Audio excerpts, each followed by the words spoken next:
Then Stephen Duker, the director of the Artsfund, will explain the details of what has already been put in place and what we are now seeking.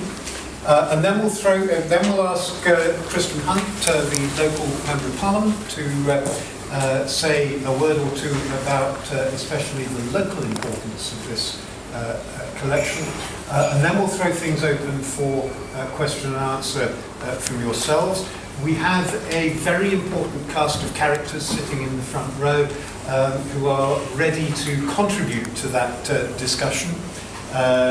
They include Carol Souter from the HLF, Tim Reeve from the V&A, Anthony Jones from WWRD, the company that has now taken over, Alison Wedgwood from the Wedgwood family, Gabe Lake-Roberts from the Wedgwood Museum. It partly connects to the collection we're talking about, because I think we tend to forget in terms of world history just the enormous importance of the Industrial Revolution and the place it put Britain in the world. And when you see so many scholars in China, India, and elsewhere studying the history of the Industrial Revolution, they look to the history of the British Industrial Revolution. And part of the spectacular appeal of this collection is the story of industrialization and the story of the Industrial Revolution and that enormity of that process, told partly through the genius works of Eric Ravillius, so an extraordinary collection there. Why I'm so attracted to it also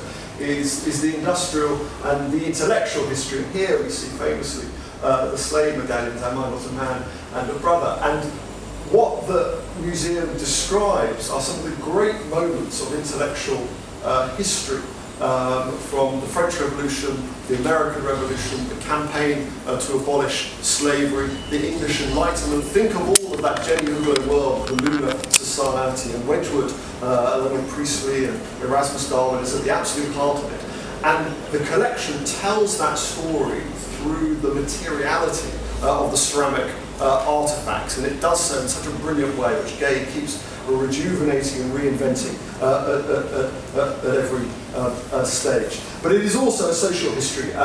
It tells obviously the beginnings of the consumer revolution in the mid-18th century. It tells the story of the Victorian domesticity and the cult of the home. It tells the story of empire.